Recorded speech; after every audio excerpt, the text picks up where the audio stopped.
Welcome to Travel Tales, a mini-series within Distress to Joyful Bailey's Way podcast. I'm your host, Bailey Raber, here to travel the world with you.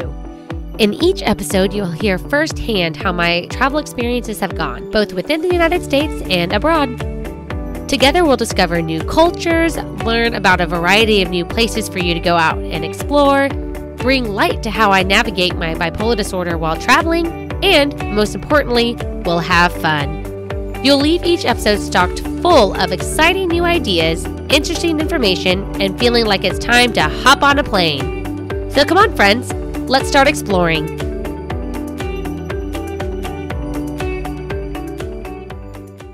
Hello, friends. Welcome back. I'm so excited. We are going to the Grand Canyon today. So if you're on YouTube, you're seeing me throw the postcard in front of my fucking face right now. So funny story, I was looking for the postcard just now because, like I said, I keep one from every single trip I go on. And normally I write about the trip on the back, and if you're on YouTube, you can see it's fucking blank. I didn't actually have a Grand Canyon postcard in my stack of postcards over here. I have no idea what happened. My thoughts are, A, when we moved back in August, it got lost somewhere. It's somewhere else in the house. Who fucking knows? Or B, I literally just didn't write on it yet because this is the last Grand Canyon postcard I have, meaning I mailed all the others out.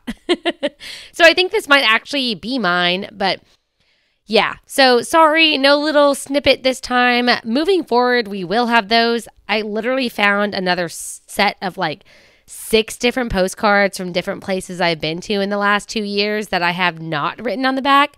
So guess what your girl's going to do before bed tonight? Fill some postcards out.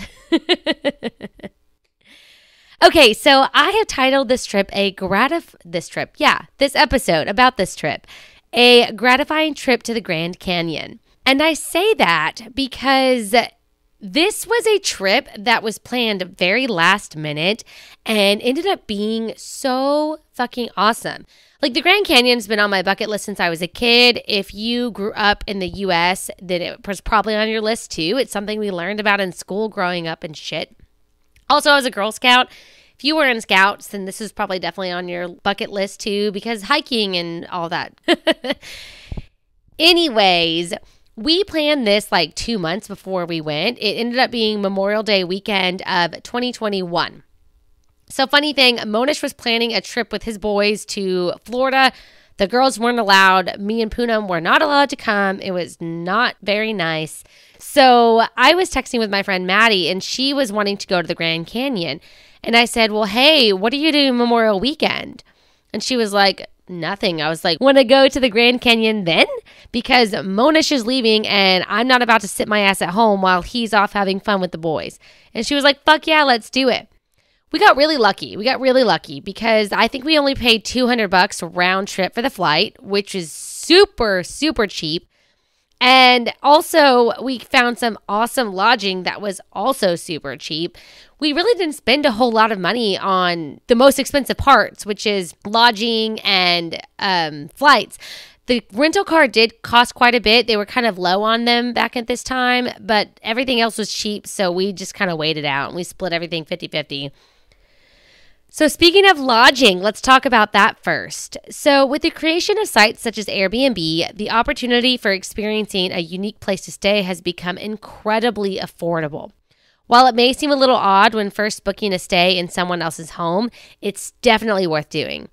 On my trips, I've always stayed in adorable little cabins, beautifully themed beach houses, and remote RVs where city lights aren't around to block the star-filled night sky. So on this particular trip, we stayed in, yep, you guessed it, an adorable RV in a remote area just outside of Williams, Arizona. So before you think, nah, I'll pass on staying in an RV, I really encourage you to keep listening as I tell you more about this RV because it was beyond worth it. So the name of the RV that we stayed in was Dottie. Yes, these people named their RV, which kind of added to the cuteness of it. And Dottie was built in the 1970s. So her exterior was a beautiful teal with white polka dots, making her super easy to spot when driving down the pathway. And her interior was decorated with frilly pillows and gorgeous colors. There were bunk beds in there, and they were perfect for just the two of us, and the kitchen was equipped with the tools we needed for the few meals that we actually made in the RV during our stay. So Dottie was located 45 minutes south of the South Rim entrance of the Grand Canyon National Park. It was 15 minutes north of Williams, Arizona, and about 45 minutes west of Flagstaff, Arizona, which really made it the ideal location because it gave us plenty of options for things to do. And also her remote location, guys, when I say remote, like BF fucking E, like Breaking Bad, middle of the desert, fucking nowhere type shit, which might sound a little creepy, but hear me out.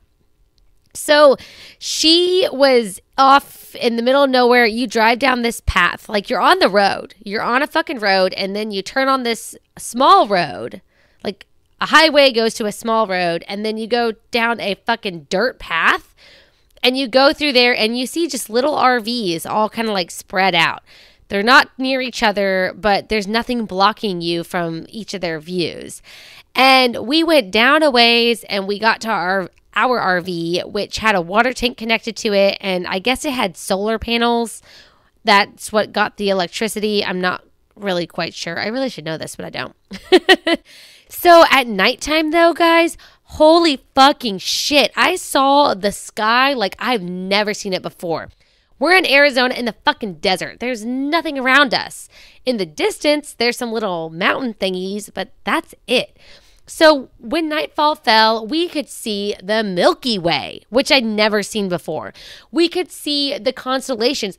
We saw the motherfucking moon rise, y'all. We saw the moon rise. I didn't even know that was a thing. Look it up. Moonrise. Yeah. So it was really cool and really special. And had we stayed in a hotel somewhere, we wouldn't have gotten that. So it really added to the experience. Oh, also, I witnessed 2 different shooting stars. Like, holy shit. Like, I've never seen shooting stars, and I saw 2 of them out there on this trip. Like, that's another bonus brownie points from this. So I will be honest, staying in Dottie was very much a, quote, glamping experience like they talked about and listed on their Airbnb listing. We had to turn the water on with a switch before it came out of the faucets. The stove was gas, which required lighting with a lighter, and the toilet flushed, that's air quotes, flushed into a tank. So this was nothing new to me as I spent kindergarten through 12th grade in Girl Scouts, but it might be a little uncomfortable for someone who's never done any kind of camping before. So before choosing to book something like this, I recommend that you do your research and ensure that you'll be fully prepared for your experience. But y'all, the best part about this stay was the cost. I am so big on getting the best bang for my buck. You guys really should know this by now. And Dottie most definitely hit the hammer on the nail with that. So the total price for our 5-day, 4-night stay in Dottie was exactly $400.78. And that included the cleaning fee, the service fee, and any taxes that were also associated with it. So we barely paid $200 each to fucking stay in this for 4 nights. Name a hotel where you can get 4 nights for $400. Name a hotel right now. That's not a motel. Motels do not fucking count. I can see you. I see your little brain twirling. Stop that. Looking for a way to support Distressed to Joyful Bailey's Way and your favorite podcast host, but unsure how? Well, friends, you can head on over to my Etsy shop, Bailey's Way Designs, to purchase an item handmade by yours truly. In my shop, you'll find cute and useful travel accessories, the comfiest workout headbands you've ever worn, adorable pet accessories, graphic t-shirts, and more. All of the proceeds from Bailey's Way Designs goes directly towards funding my college education, where I'm currently expanding my knowledge of fashion design. You can receive 15% off your first order of $35 or more by going to baileyswaydesigns.etsy.com and use code NEWCUSTOMER15. That's NEWCUSTOMER15 TOMER15. The link to my shop can also be found in the episode description and the show notes. Y'all, I truly appreciate all of your support, and I can't wait to hand pack and ship the items that you purchase from me. Once again, go to baileyswaydesigns.etsy.com and use code NEWCUSTOMER15 to receive 15% off your first purchase. So the Grand Canyon National Park, another thing that I recommend is to be more than just a, quote, tourist. So I'm not going to lie, this trip was Maddie's idea because she wanted to hike inside the Grand Canyon. I had never even explored that idea at all, really, not at all, before she mentioned it. While I love nature and exploring the great outdoors, before this trip, I hadn't had much involvement with hiking outside of a few simple hikes here in Texas. So the great news is that there are maps posted all over the Grand Canyon National Park that show the experience levels of hiking routes available. So you can just choose the one that best fits your current skill level. So besides giving us much better views, choosing to hike the Grand Canyon instead of viewing it from above empowered us and made us feel like total fucking badasses. Like, seriously. I mean, how cool do you think it would feel to say, yeah, I hiked in the Grand Canyon. I went down in that bitch. Like, seriously. It was definitely no small feat, yet it's not necessarily as difficult as it may sound. So there was the first, well, let me start over. The first day we went to the Grand Canyon Park, because we went twice, we went to a very simple hike. Like, people were walking in jeans and flip-flops on this hike. Like, that's how easy it was. And it was down half a mile. We could have gone more, but we stopped at the half a mile point and then right back up. And it was all paved very smoothly. It was very easy to see. People were out of breath and like throwing up and shit, but I think they weren't used to maybe altitude changes, because that is something, altitude sickness is definitely something to keep in mind when going down and up the Grand Canyon. But yeah, like, that was really small and really simple. I'll get to the other hike later, because that's another story that just give me a little bit and we'll dive on into that. A couple important tips to keep in mind when you're planning your hike. So the first thing is ensure that you have proper footwear. So when choosing a hiking shoe, it is much better to purchase one in person versus online. So I bought a super great pair from Whole Earth Provision, where an associate actually helped me pick out a pair that not only fit me perfectly, and they had me try it out like on a ramp. So when I was going up and down to make sure it didn't slide and that it fit the way it was supposed to. But they also picked a shoe that was great for the location, because apparently there are certain types of hiking shoes depending on what type of terrain you're on. Like, I was obviously in a desert. I told them Grand Canyon, so we got dry hiking boots. But there are also a such thing as wet hiking boots. So a couple months later, when I went to Washington State to visit my sister, we didn't go hiking because I only had dry hiking boots, and it was January in Washington State. There's fucking snow everywhere. You have to have wet hiking boots. Otherwise, your foot's going to be soaking wet from all the snow, and your toes are going to freeze and turn green and break off. Okay, maybe it's not that serious, but you get the point. You get the gist. Another thing is to make sure that you pack appropriate clothing. So it's safe to assume that it gets even more hot as you descend down into the canyon. So you'll want to wear breathable clothing, but less isn't necessarily more in this climate.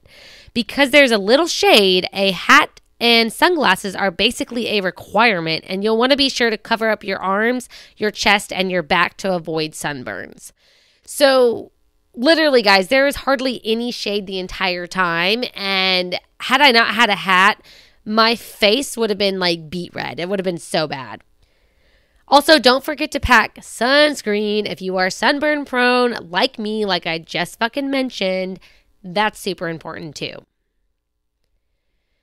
Another thing that you definitely want to get and bring with you is a camelback so that you can stay hydrated. So a camelback is basically a backpack that has a big ass, like, not a zipper, but like a big ass pouch that you fill with water. And then there's the tube that you just put in your mouth. And so you just drink water from your backpack. It's really cool. It's kind of like those weird soda hats that they had on cartoons when I was a kid. You know what I'm talking about? Like, it's like a baseball helmet and there's a soda on each side and there's straws down and you drink it, or a beer, whatever, cartoons.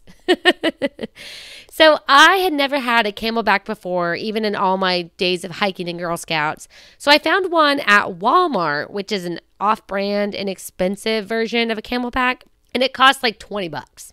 So you definitely want to take that and fill it up and make sure that you bring enough water for how long you are hiking. Guys, there are tools for this. You are hiking in the desert, so there are tools that will tell you how long your hike is, how much water you need to bring along. Because I made the mistake of not planning well enough and I didn't bring enough water with me. I didn't. I had my Camelback, which was like a liter of water, and then one other water bottle that I put a hydration tablet in, and that was it. And I was done before we got back. And the second hike that we went on was 7 fucking miles, y'all. Just wait. Just wait till I get to that. So I actually have in the travel article, I've got a link where you can learn about how much water you need based upon your hike. So if you are looking to plan this, dude, check out this article because it is stocked full of all kinds of links and written information that I am speaking to you about right now. Speaking of hydration tablets, that is something that you also want to look into. So in Camp Gladiator, I learned about the importance of hydration, and I learned about Nuun tablets. They're Nuun, and they're just little hydration tablets. You break them off and stick them in your water bottle. 0 sugar. I like them because of that, and they're very easy and portable. So that's what I took with me. But Gatorade, that shit, guys, that doesn't count. That's not hydration tablets. The Liquid IV, that could work. You might want to check the sugar content though, because that's also an issue. But those are also really fucking expensive. Y'all, these Nuun tablets are like $6 or $7 for 10 of them, versus those Liquid IV ones are like 20 for like 10, which is absurd. So definitely look into some kind of hydration thing to take with you because you'll need that too. So make sure you start early in the morning to avoid overheating. The early bird gets the worm and avoids a heat stroke.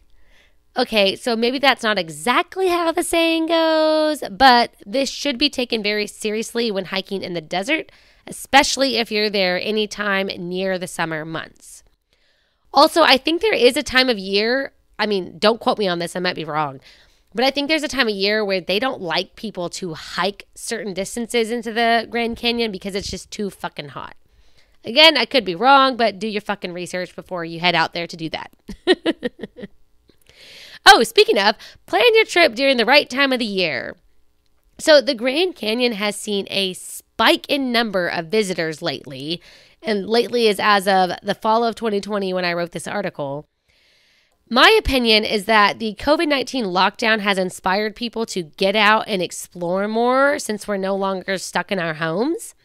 And with that said, the National Park Service website has an article where they talked about busy season tips. And again, the link to that is in my travel article notes. Here's a really important thing. Use the park maps to your advantage and pick hikes that are in your current level.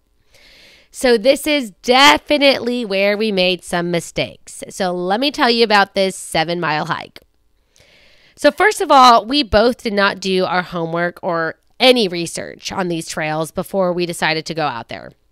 And due to this, on the second day when we got out there early in the morning, we chose a trail that was a total of 7 miles. And the first mile or so, it was a little bit more than a mile, was so fucking steep, y'all. Like, it was almost like straight down. It was like whoosh, so fucking steep.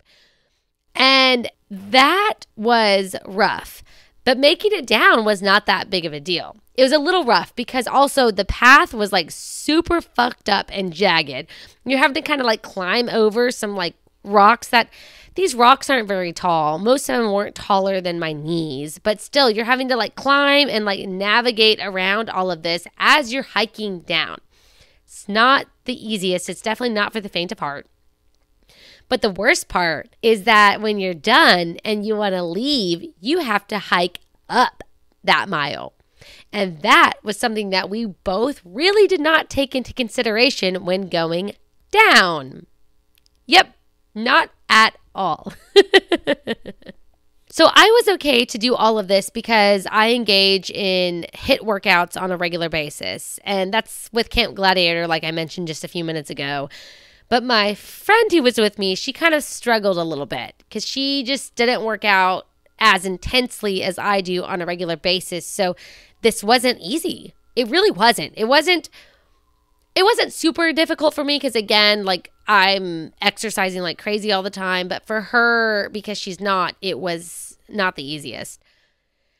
So had we taken the time to do a little research, we could have picked a trail that was a little bit easier and more pleasant. But I will say that this was a fucking beautiful hike. Oh my God, it was so beautiful. Make sure that you go watch the video on YouTube and you'll see all of the views. Fucking gorgeous, because we went down and then we kind of like went a little flat and then we started to go up a little bit more. God, when we went up a little bit more, we were like walking on the edge of a cliff. We had like maybe a foot between going downward and the wall of the canyon next to us. Like it was a little intense at some points, not going to lie. I wasn't super fond of it. I don't have a fear of heights, but I don't like the idea that I could take one wrong step and fall over. So yeah, but it was really beautiful, totally worth it. It was fun. We enjoyed it. We got to spend a lot of time talking because we went 3.5 miles in and then 3.5 miles out. Also, y'all, there was a moment where we were kind of near the edge of like, it was kind of like a corner edge of a cliff. I've got some beautiful photos that we took there. I was taking some of Maddie, she took some of me, and we were walking back to leave to start getting out of the canyon. There was a motherfucking snake. And I saw it. I don't think Maddie saw it first. I'm pretty sure I saw it first and I alerted her of it. And this bitch takes off running. And I screamed at her, guys. I fucking screamed. Like, don't run. Oh my God. Because here's the thing. I was a Girl Scout. So as a Girl Scout, I learned that if there's a snake, you don't run. Because what happens when little mice run, snakes think that they are food. And so they go after them like that. And so if you run, they're going to think you're their prey and they're going to attack you. Because I don't think, again, don't quote me, I don't think that snakes can actually fully see you. I think it's like the infrared shit where they just see something moving. I think. Now I'm going to have to Google this later because I really want to know. But I remember just like yelling, and so she stopped running and then the snake disappeared. But God, that was so scary because I was like afraid that she was going to get bit. I just was like walking away like calmly until she started running, and then I started to panic. And you know, when one person panics, everybody panics. Everybody was fine. It was no big deal. But like, fuck. That was a crazy experience. And also you couldn't really tell because it was very close color to the ground. And obviously that's so it doesn't get picked up by hawks and birds and shit. It's its own camouflage to save itself. But geez, you've got to watch out for snakes, and you really should take the time to learn what kind of wildlife is out there before you get deep into the brush like we did. Again, we were 3.5 miles in. Nobody was near us. Nobody was near us. We passed another group of hikers right when we got down that first mile, maybe about a quarter mile in. We saw a group of people. Well, we saw a couple. It was 2 people. And we talked for them for a minute. And then that was it until we were coming back. We were about half a mile or so in from the 3.5 out when we passed another couple who were going where we were going. And then we didn't see anybody else until we got to the bottom of that steep ass mile up. So had she got bitten by a snake, that would have been fucking awful. We had no service out there either, guys. Our phones had no service. So this seriously is something that we should have looked into. We should have looked into what wildlife was around, what to look out for, what to make sure we don't get bitten by, what to do if we do get bitten by this shit. Like, these are things we didn't do that we just got lucky. we really just did get lucky. But don't play with luck like that, guys. Don't fucking play with luck like that. Because now that I'm sitting here talking to you about this, I'm like, fuck, we should have done better. So don't make those mistakes like we did. Seriously. So here are some additional tips for the Grand Canyon National Park. Number 1, choose to watch the sun rise over the Grand Canyon instead of the sun set. So most people find that staying to watch the sunset is easier and more appealing, but it tends to be super overcrowded and hard to find a good viewing spot at this time. Therefore, I seriously recommend waking up before dawn and making it into the park before the sun rises, as it's equally a magical experience, although a lot more comfortable. So we prepared our clothing and our snacks the night before. We went to bed super fucking early and we got up at like 4 a.m., y'all, so that we could make this happen. So depending on what time of year you visit, the sunrise is going to occur at different times. So just check the estimated sunrise before you plan to go. Literally just check the day before. That's the best time. Bring plenty of snacks. Number 1 tip. Really, seriously. From Hangry Bales over here, number 1 tip. So as you might expect, most national parks don't have restaurants. Although I was very surprised to learn that the Grand Canyon National Park actually has a few. What the fuck? Yet, most of them are only open for certain times of the day. A lot of them are grab and go only types of places with pre-prepared food items. So with that said, modifications can't be done with that kind of shit. And this could possibly create a sticky situation for picky eaters or people like me with specific dietary needs. I'm a vegetarian. So again, I got lucky because we went into some little store. It was called the Bright Angels Bike and Cafe coffee shop. So we went in there for a sandwich and they actually had a vegetarian wrap. It had like hummus and a bunch of random vegetables thrown together. I'm a picky eater. Didn't think I was going to like it. I actually did like it. It was cold and really refreshing and tasted good. That hike was killer. We burned over 1,000 calories, maybe more in that hike. So again, I got lucky, but don't rely on these places. Make sure to bring your own lunch, your own snacks, especially if you're planning to hike. And then if you want to check it out and there's something you want to eat instead, then boom, you're still set. You're good to go. But don't rely on these. I think there is like a 5-star or like fancy ass restaurant that's only open in the evenings because like apparently people like get married it there and shit. Like I didn't do any research. Obviously, I had no fucking idea what I was walking into. Don't be like Bailey. Do your fucking research and your homework. So I actually have a link in the travel article that has an entire list of all the restaurants and even little general stores located throughout the park. So that's a little cool little nugget for you to hold on to for later. Oh, and my final tip, not my final tip, but another important tip is do your research. So there are all kinds of things that you can find on the website. There's like the Grand Canyon Park has a website through the National Park something like NPS. National Park Society? I don't fucking know. Again, it's in the travel article. We didn't do our research. So remember that 7-mile hike I was talking about? Well, we went 3.5 miles in because we heard of this spot on the trail called Dripping Springs. So we're seeing it on the map and we're trying to pick which hike we want to do based upon the hiking map that's just they're everywhere. If you're in a little area that has the restrooms and shit, there's going to be hiking maps all over the place. Also, fun fact, there's a bus system to get you to different hiking points.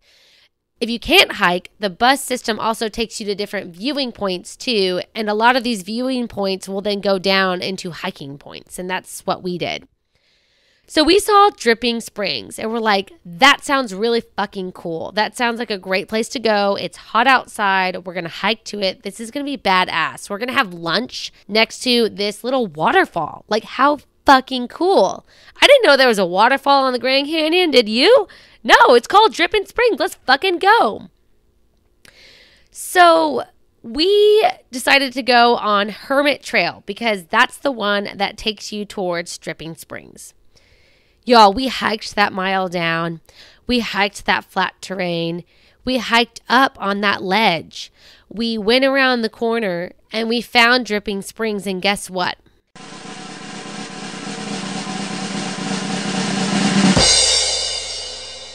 It is literally water dripping one drop at a time into a giant puddle on the fucking floor of the Grand Canyon.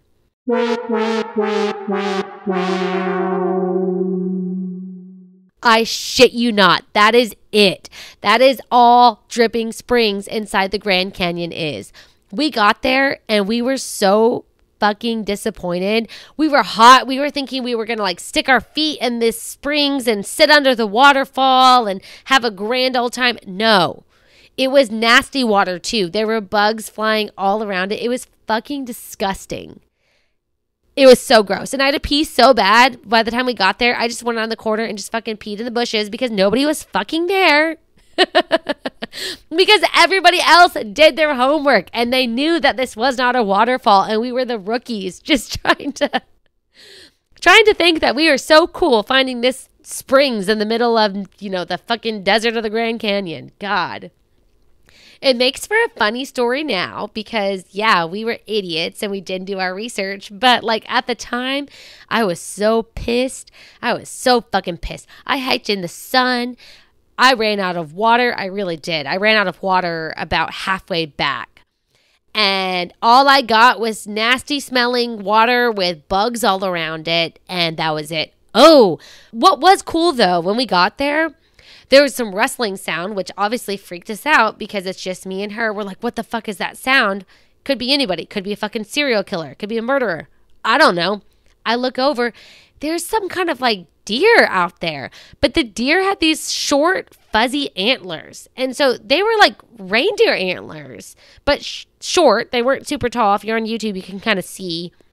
And they were super fuzzy. And it was strange. And it stared at us. And I thought it was going to run at us and attack us. But it didn't. It just ran away.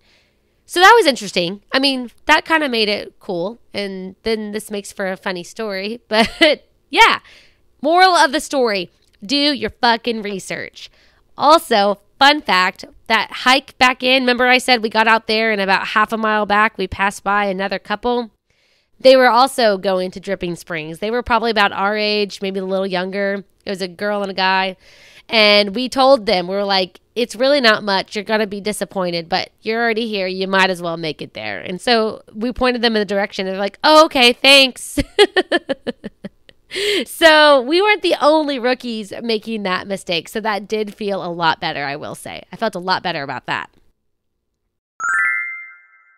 So when you are heading out towards the Grand Canyon, if you're there for longer than just a weekend, explore the surrounding areas. So the Grand Canyon is great and all, but there's also some small towns around to where if you don't want to spend, 4 days hiking like we didn't want to do, then go check out some other things out.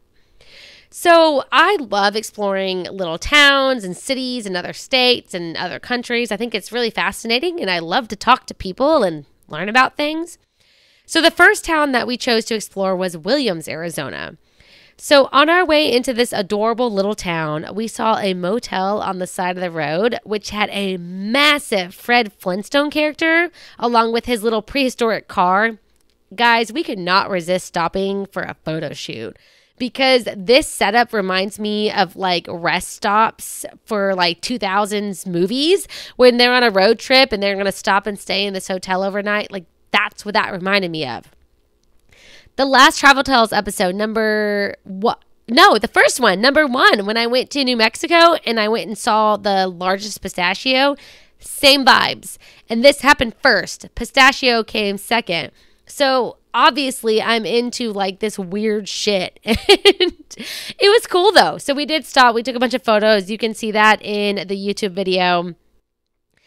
But when we got into Williams, we realized that there's not a whole lot to do. So fun fact, it's along historic Route 66, so that was pretty neat. There was a couple of like little like touristy, take some photos type things that you could do for free.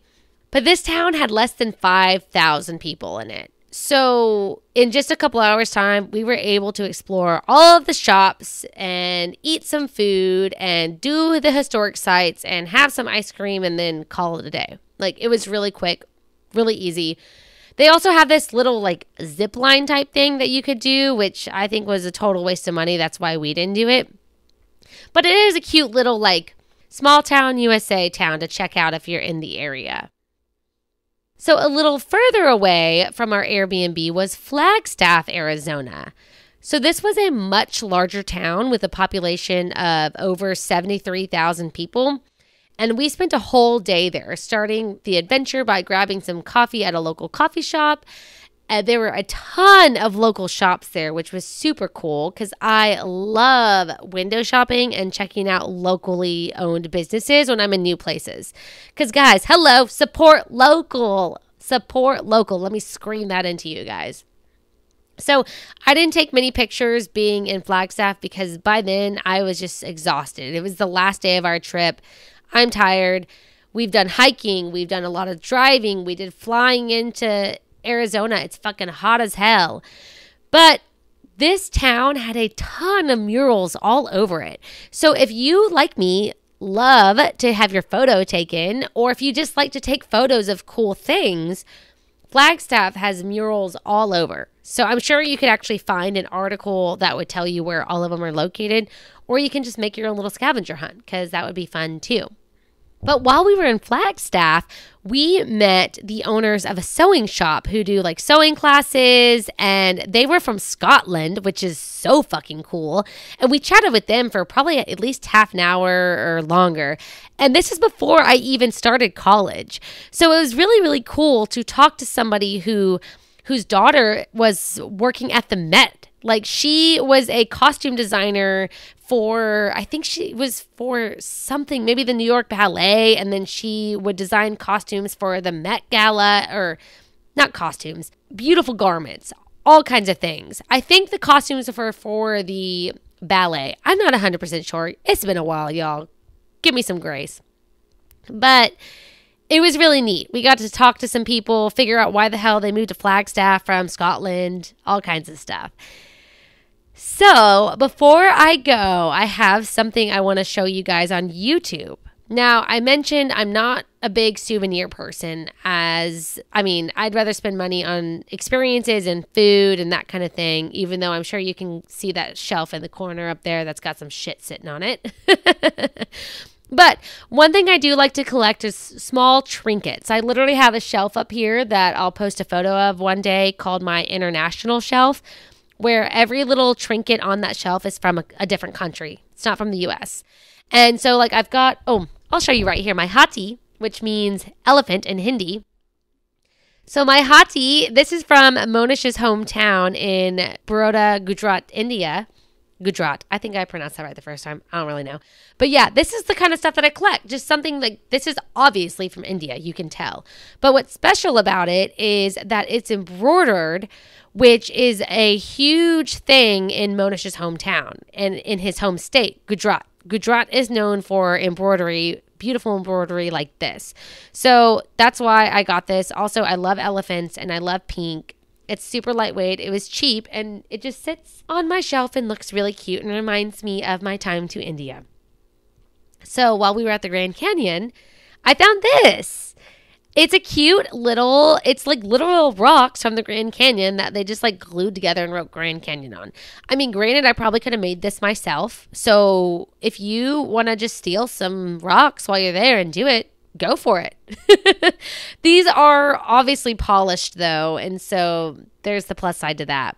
But yeah, so this is one little thing that I brought for myself besides the postcard that I will fill out as soon as I sign off. And guys, what I learned about myself on this trip. Number 1, do your fucking research and plan ahead. Big time. Food was kind of an issue. We were not good at that. I was still kind of learning. I've gotten so much better ever since, but food is always still something I really have to make sure that I plan ahead of time. Number 2, I learned that when you go on a trip with somebody else, there's got to be compromises. So on our last day, my friend, she wanted to go to Horseshoe Bend, which was, I think, in Sedona, Arizona, which was like a 2-hour drive from where our Airbnb was. And here's the thing. She refused to drive while we were there. It scared her, and honestly, I didn't want her driving anyways because she would text while driving, and that scared me. And so we just kind of set it to where I would be the driver all the time. So that was the compromise. I'll drive, and she'll just get to chill and be on her phone or whatever, because some of these places, again, it took 45 minutes to an hour to get to. So the compromise with me being the driver all the time is that she wanted to go to Sedona. And I said, Maddie, like, I can't do that. That's a 2-hour drive there, a 2-hour drive back. Tomorrow morning, we get on a plane and go back to Austin, Texas, where I then have to drive back to Houston. Girl, that's too much. I can't do that. I'm already exhausted. And we had to drive from our Airbnb, which is like 2 hours, down to Phoenix first to get to the airport. That was a lot. And so together, we both had to make compromises. This was something she wanted to do that she decided, okay, that's fine. She made the compromise that we weren't going to do that. We would spend the day in Flagstaff instead, which again was only a 45-minute drive because I was the only one driving. There was give and take. We both had to compromise somehow. And so for me, this was a really eye-opening experience because this was the first trip that I went on that was not with Monish, but that was with a friend in, God, fucking years. Like, this was the first friend trip I went on in years. And so when I'm with Moni, it's easy, y'all. It's so easy. This motherfucker is so chill. If I want to do something, we're going to do it. And if I want to change something last minute, we'll fucking change something last minute. Like, Moni is so chill and down to earth. If you've ever met him, you know this to be true. So now that I'm on a trip without Moni, first time with somebody else on a trip in a long time, I had to learn to compromise, just like she was having to compromise. And so this was a huge thing. And this is really important to understand if you're going to go on a trip with somebody who is not your significant other or not your family. But even with family, though, you still might have to compromise. Anytime you're traveling with others, guys, compromisations, I don't know if that's a real word, but I used it anyways. I'm going to say it confidently again, so maybe you'll believe me. Compromisations are important. Like, you have to compromise. If it's a solo trip, do whatever the fuck you want. But when you're with other people, you've got to be considerate of them, just like they should be considerate of you. So I hope that you have enjoyed this grand trip with me to the Grand Canyon. Once again, here's the postcard for y'all on YouTube. But until next time, take it easy, stay grateful, and be joyful. Bye.